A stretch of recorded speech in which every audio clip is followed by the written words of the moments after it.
This program is provided by Universal Genesis. Welcome back to the Deep Dive. Today, we are taking a sledgehammer to one of the most persistent and, frankly, lazy concepts in all of Western history, the so-called Dark Ages. Oh, yeah. It's the narrative you learned in school, right? Ancient Greece and Rome, then this, sudden catastrophic break. Total blackout. A total blackout, 1,000 years of, intellectual silence. And then, poof, the Enlightenment hits. And suddenly, modernity, Kant, Hegel, science, it all just appears out of nowhere. That structure, that idea of a sudden irrational gap in thinking. It's a great story, but it's historically, it's just wrong. So our mission today is to really analyze this concept. We want to trace its origin and show that it comes more from philosophical self-justification than from actual historical reality. And we're going to explore the fascinating ways different European nations actually dealt with their medieval past. Exactly. We're connecting the dots between this idea of a philosophical break, which is what the Enlightenment claimed, and the very practical, striking continuity you find in, say, political and economic history. So let's start by unpacking how this whole narrative was born. Okay, so let's start at the very beginning. If the era was so dark, did the people living in it even know? Were they stumbling around in the shadows? That's the key, isn't it? The crucial starting point is that people living in the period we now call dark did not think of their era that way at all. Not at all. No, they saw their time as the legitimate present. It was guided by God's order. Their world had a purpose, it was moving toward a divine end. So their self-perception was one of progression, of divine purpose, not decay or failure. There was zero, self-recognition of darkness. Exactly. The very first person to really give a negative assessment wasn't some historian digging through tax records. He was a cultural critic, and he was just sad. We're talking about the 14th century Renaissance humanist Francesco Petrarch. Petrarch, right. He was lamenting the state of Latin culture, wasn't he? He was looking backwards with these rose-tinted glasses. Precisely. He was obsessed with the purity of classical antiquity. So he contrasted the glory of ancient Rome, which he called the Age of Light, with the period that followed. He saw it as a decline of Latin culture. But that was just a cultural complaint, right? About literature. It's cultural lament. It was frustration over lost classical texts. It wasn't a systematic historical view designed to, write off an entire millennium as being somehow inferior. But that lament, that sadness, it gets weaponized. It gets solidified during the Enlightenment, the 17th and 18th centuries. And this is the moment the label moves from a poetic criticism to a full-blown historical and philosophical slogan. Why did they need it so badly? The need was existential for them. The Enlightenment's goal was really twofold. It was a counter-reaction against the huge authority of the church, and it was a way to justify their own emerging values. So to look new and revolutionary, they had to make the past look old and corrupt. You got it. They had to invent a past that was utterly corrupt. They structured this narrative of absolute opposites. So the Middle Ages had to represent faith, superstition, authority. And that means modernity, by contrast, automatically gets to be reason, science, and freedom. The light needed the darkness as a backdrop.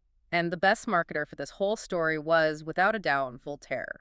Especially in works like his essay Sur les Mœurs from 1756, he was a huge part of painting the Middle Ages as primitive. So really, the takeaway here is that the term Dark Ages isn't a historical fact drawn from evidence. It's a tool. It's an ideological narrative device, 100%. Modernity needed its past to be labeled darkness, just so it could call itself the dawn. The label was stuck on by later movements, not chosen by the people who lived through it. Okay, so if the label is a philosophical weapon, that takes us right to its fatal flaw as a historical term. You can't actually define it. You can't. When you try to apply any kind of empirical, measurable criteria to the Dark Ages, the whole thing just falls apart. How do you even measure darkness? Right. Does it mean a lack of literacy? Because that went up and down all over the continent. Does it mean no centralized political authority? Again, that changed dramatically between, say, the 7th and the 13th centuries. It has no fixed start and end dates. It ignores massive regional differences. I mean, we're talking about 1,000 years of history from Iceland to Sicily. You can't apply one label to all of that. It's impossible. And that's because the term relies completely on these binary moral value judgments. Light versus dark, reason versus non-reason. It's just rhetoric. It's language designed to justify your own existence by making your predecessor look bad. And you can actually trace this idea's journey from a kind of casual critique into, well, established dogma. Petrarch gives us the cultural prototype. In the 14th century, yeah. Then Voltaire gives us the philosophical fixation in the mid-18th century. Hmm. But then we get history that looks like history, but is actually drenched in this philosophical critique. You're talking about Edward Gibbon, his massive work, The History of the Decline and Fall of the Roman Empire. Which was hugely influential. Probably the most influential work of history ever written by a non-academic. And Gibbon framed Christianization itself as the decay of reason. He basically used the fall of Rome to launch this elegant 6-volume critique of organized religion and the Middle Ages. So he used history to prove the Enlightenment was right. Precisely. He didn't see the rise of Christian power as just a shift in culture or politics. For him, it was like an infection that replaced rational philosophy with superstition. And sadly, by the early 20th century, this whole ideological frame had hardened into fact in academia through textbooks. Yep, like Charles Oman's The Dark Ages from 1904, which just cemented the term into standard Western history books. So it goes from a poet's lament to a philosopher's weapon to an accepted academic fact. Oh, God. Now modern history has thrown it out. Oh, absolutely. For a contemporary historian today, the term Dark Ages is not a category they use. It's a critical target they actively dismantle. Well, they're fighting against it. A historian like Chris Wickham, in his book The Inheritance of Rome, he explicitly challenges that narrative. He sees the label as an ideological evaluation that you have to get rid of before you can even start doing serious research. That makes perfect sense. Okay, so if we accept that the label is a product of philosophical necessity, we have to ask why that necessity was stronger in some places than others, which brings us to this great national divide. This is where it gets really interesting because you see how institutional history shapes philosophy. The way different European nations handled their medieval past explains why this Dark Ages gap existed in some histories but not others. Let's look at France first. France had the Revolution, 1789.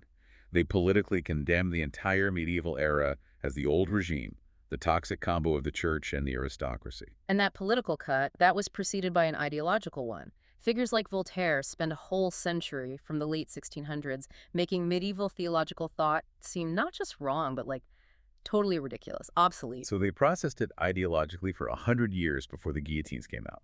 They did. They didn't need to save or reinterpret the Middle Ages. They just needed to destroy its legitimacy completely. The revolution meant the past was just a defeated, discredited enemy. They could wipe the slate clean. And start over at year one. Exactly. Now, contrast that with England. England resolved its medieval problem politically through gradual reform and the Glorious Revolution of 1688. That was a full century before the French Revolution. The institutional sorting, the balance of power between the king, parliament, and the church, that was settled much, much earlier in England. Right. And because that was handled early and practically, there was no urgent national need to philosophically, redig the past. Theology stayed in its lane, philosophy focused on empiricism, and politics was about refining common law. The history didn't need to be weaponized because the practical problems were already being dealt with. So France needed this huge intellectual cleanup before the political one. Yeah. England did the political cleanup first, so the intellectual gap just wasn't necessary. You've got it. But then you have the German exception, which is philosophically the most interesting of all. Germany had a delayed political revolution and a delayed sorting out of church and state. And this political immaturity forced German philosophy, Kant, Fichte, and especially Hegel, to spend an enormous amount of energy ideologically processing all of this medieval theology. Hegel couldn't just cut the Middle Ages out, could he? No way. If Hegel had done what the French did, he would have violated his core principle of the necessary continuous development of the spirit. He had to show how the world logically arrived at the present. This is that concept, Aufhebung. Right, and that word needs a bit of unpacking. Aufhebung. It's usually translated as sublation, which is not helpful. It's not helpful at all, no. In simple terms, it means to simultaneously abolish something, but also preserve it at a higher level.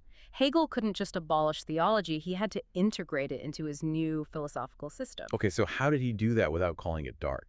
Well, he saw the Middle Ages not as a dark age, but as a necessary preparatory stage. He called it the womb, where the spirit trained itself inside the structure of theology. A womb? Yes. He actually credited the era and thinkers like Augustine and the scholastics with developing the subject's inwardness. The idea of an inner conscience, inner conviction, that intense focus on the self. Exactly. Hegel argued that without that development of deep theological self-reflection, The modern subject, the rational, autonomous individual, couldn't exist. So for him, the Middle Ages was this essential kind of positive-negative stage that had to be preserved and rearranged within philosophy. That's a massive distinction. So France and the UK were countries that politically ended the Middle Ages.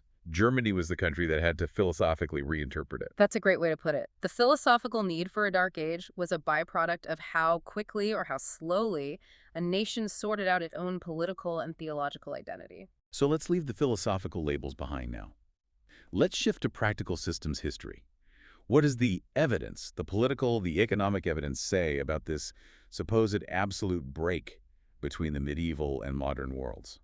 Yeah, if the philosophers were wrong about continuity in thought, let's see what the tax records and legal codes have to say. Right. From a political history standpoint, the late Middle Ages was incredibly mature, not primitive at all. By the 13th, 14th centuries, European powers had established permanent bureaucracies, very sophisticated taxation systems. And a division between written and customary law, representative bodies like parliaments and estates. All of that, and that's critical. Modern states didn't invent these systems out of thin air. They just centralized them and abstracted them. The French royal bureaucracy, the English parliament, these are direct extensions and refinements of late medieval systems. The continuity is striking. And you see the same thing economically, right? Oh, the evidence for an economic discontinuity fails just as miserably.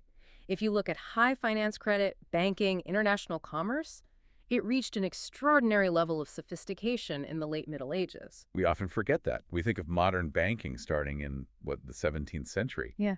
But the medieval era had incredibly complex systems. Think about the 13th century Italian city-states or the Hanseatic League in Northern Europe. They weren't just trading goods, they were creating financial instruments that look astonishingly modern. Like what? Bills of exchange, for example. They allowed merchants to move huge sums of money across Europe without physically carrying gold. That let them get around local currency laws and, highway robbers. They also invented double-entry bookkeeping and even a kind of basic maritime insurance for long-distance trade. The complexity of these systems just completely undermines that convenient philosophical idea that capitalism was born only in the modern era. It does. That claim ignores centuries of deep economic infrastructure being built. And finally, let's talk about the biggest supposed break of all. The collapse of the Western Roman Empire in the 5th century. Which was not a permanent failure of civilization. No, it was the dissolution of a centralized system. But what it led to was a functional regional reorganization. The centralized, high-cost Roman bureaucracy just couldn't be sustained. Right. But local entities, monasteries, the church, local lords, they stepped into that power vacuum, and they pretty quickly reestablished order and systems of law and protection. The disorder was temporary, the scale was reduced, but the function remained.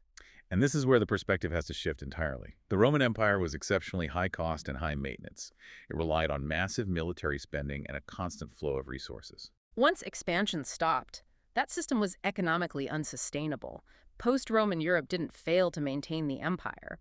The conditions of the time, the limits on communication, on transportation, they just weren't suited to sustain that imperial scale. It was a structural issue, not some kind of moral or intellectual collapse. So the resulting smaller, more localized systems, feudal structures, the manor economy, that was a practical adaptation to the environment. It was optimized for an age where sending a message from London to Rome took weeks. They were adaptive successes, not a Dark Age retreat. The idea that medieval Europe was inferior because it didn't immediately recreate this high-cost Roman system, it just misses the point entirely. There was continuity in political sophistication and economic function, just at a more pragmatic, localized scale. And the only place there was a perceived break was in the world of thought, a break that was constructed and popularized by 18th century philosophers to justify their own political program as the light. So we've established that the Dark Ages isn't a neutral historical term. It's a philosophical weapon. It was forged by the Enlightenment to legitimize itself, and it's a view that's directly contradicted by the powerful political and economic continuity that define that whole transition. So what does this all mean for us then? Well, if political and economic structures flowed continuously, and the only real break we can find is a discontinuity in thought that was created by self-serving philosophers like Voltaire, then we have to ask ourselves a pretty uncomfortable question. Which is? What absolute black and white historical labels are we using right now to define our present age? and what future philosophical movements might expose those labels as nothing more than self-serving slogans designed to make the future look better than the past. Something to mull over as you begin your next deep dive. This program is provided by Universal Genesis.